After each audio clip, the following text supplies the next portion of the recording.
जय जगदंब। मी दीपक श्रीराम पाठक, श्री एकविरा देवी संस्था इथे 20-22 वर्ष झाले अंबाबाईच्या सेवेमध्ये आहे। विदर्भातील अमरावती महानगर, विदर्भातील कुलस्वामिनी इथे अमरावतीमध्ये अंबादेवी आणि एकविरा देवी असे 2 स्थानं आहेत।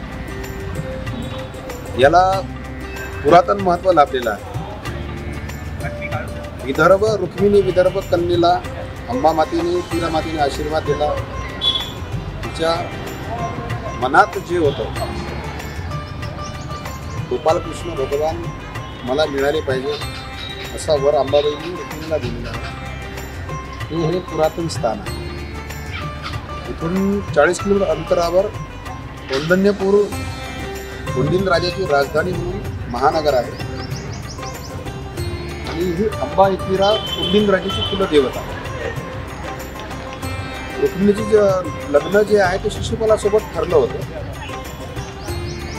तिला शिशुपाल पसंत नव्हते, तिला गोपालकृष्ण आवडत होते। गोपालकृष्णाशी तिला विवाह करायचा रुक्मिणी मातेला। ही कुलदेवता असल्यामुळे रुक्मिणी माता या मंदिरामध्ये गेला हळद चढवायला आली होती। लग्नाच्या अगोदर जी आपण परंपरागत आपल्या पद्धतीनुसार कुळकुळाच्या नुसार तेल हळद वगैरे कुलदेवतेला चढवतो, नंतर ते नवरीला चढवल्या जाते। तशा प्रकारे रुक्मिणी माता अंबादेवीला तेल हळद चढवायला आली असता अंबाबाईंनी त्यांना प्रार्थना केली की मला शिशुपालाशी विवाह करायचा नाही, मला गोपालकृष्णाशी विवाह करायचा। जगदंबेनं साक्षात त्यांना दर्शन देऊन आशीर्वाद दिला। इथे आपला मंत्रही आहे अंबादेवीचा, रुक्मिणी वरदाम अंबाम अमरावती वासिनी वंदे त्वाम प्रार्थेत मा भक्तिदेश शाश्वती। जसं रुक्मिणी मातेला तू आशीर्वाद दिला तसा प्रत्येक भक्तीला आशीर्वाद मिळो असा तिथे मंत्र दिलेला आहे। तर चला आपण पुढचा इतिहास मंदिराचा जाणून घेऊ।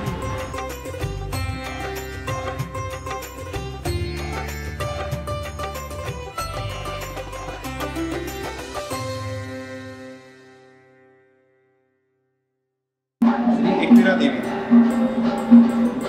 700 ते 800 वर्ष अगोदर खाली समाधी आहे जनार्दन स्वामी महाराजांची। जनार्दन स्वामी महाराज 700 वर्ष अगोदर त्यांच्या आईशी वाद झाले, बालपणीच इकडे चालले आहे। त्यावेळेस अमरावतीचा जो भौगोलिक त्याचं वातावरण होतं ते वेगळं होतं। औदुंबराला जंगल होतं, हे नाला आहे अंबा नाला, हे अंबा नदी होती। स्वामी इकडे राहायचे, वर्णमुखी बांधून इथे राहते आणि अंबाबाईची पूजा करून गावामध्ये भिक्षा घेते। त्यांचा नित्यक्रम असा झाला होता, देवीचं अर्चना दर्शन अंबादेवीचं झाल्याशिवाय ते काहीच ग्रहण करत नव्हते। असं त्यांनी आयुष्यभर जगदंबेची सेवा केली आणि ध्यानधारणा उपासना संन्यासी वृत्ती त्यांच्या मनामध्ये घेतली आणि स्वामी आयुष्यभर तसेच ब्रह्मचारी राहिले। वय झाल्यानंतर त्यांचा नित्यक्रम जो होता नदी पार करून अंबादेवीला जाणे, ते अर्चना करणे, गावामध्ये जाऊन भिक्षा ग्रहण करणे। तर पावसाळ्याचे दिवस होते, अंबा नदीला पूर आला, त्यांचं पलीकडे काही जाणं झालं नाही, दर्शनही झालं नाही, त्यामुळे त्यांनी काही ग्रहण केलं नाही। एक तर पहिलेच वय झालं, त्याच्यामुळं संन्यासी वृत्ती प्राप्त झाली, ब्रह्मचारी शरीर पुरुष झालं होतं, त्याच्यामुळं त्यांच्या शरीरामध्ये त्राण नाही राहत। ते इथेच ध्यान धरून बसले अंबादेवीचं। आता दर्शन देशील तरच मी काहीतरी ग्रहण करणार। तर जगदंबेला साक्षात अंबादेवीने त्यांना साक्षात दर्शन दिलं। अंबादेवीने त्यांना सांगितलं का माझ्यासाठी एवढे कष्ट घेऊ नको।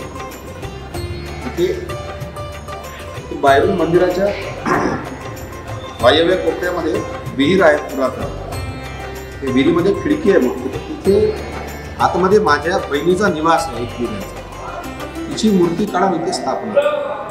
तर स्वामींना तो साक्षात्कार झाला आणि जनार्दन स्वामी महाराजांनी त्या विहिरीतून मूर्ती काढून इथे एकविरा देवीची त्यावेळी त्या काळात 800-900 वर्ष अगोदर असं सांगतात, पण या ग्रंथामध्ये वगैरे लिहून नाही, ते पिढ्याना पिढी दर एकमेकाला सांगत इथपर्यंत आलेला।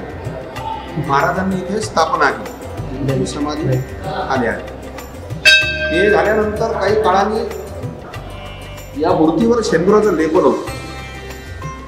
तर ते यवनाचं राज्य होतं, ते लोक मंदिरं वगैरे तोडायचे, मूर्त्या वगैरे तोडायचे. त्या कारणास्तव एखाद्या भक्ताने त्या काळात काही एवढी भक्तांची येरझार नव्हती, कारण त्यावेळेस साधनं नव्हती.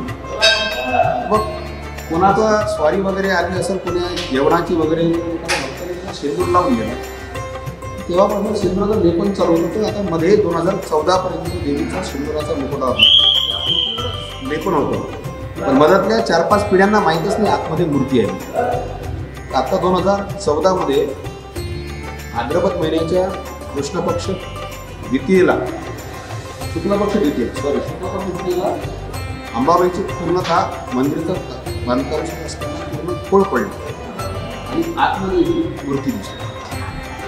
तर मूर्तीचं खोळ घेऊन आली, उजव्या हातामध्ये पडदा आणि डमरू धारण केलेलं आहे अंबाबाई, आणि डाव्या हातामध्ये आरसा आणि बीज पात्र आहे, आणि अर्ध पद्मासन घालून पूर्णतः कोल्हापूरच्या महालक्ष्मीसारखं स्वरूप अंबाबाईचं आपल्याला आता सध्या दिसत. बोलो एक माता की जय.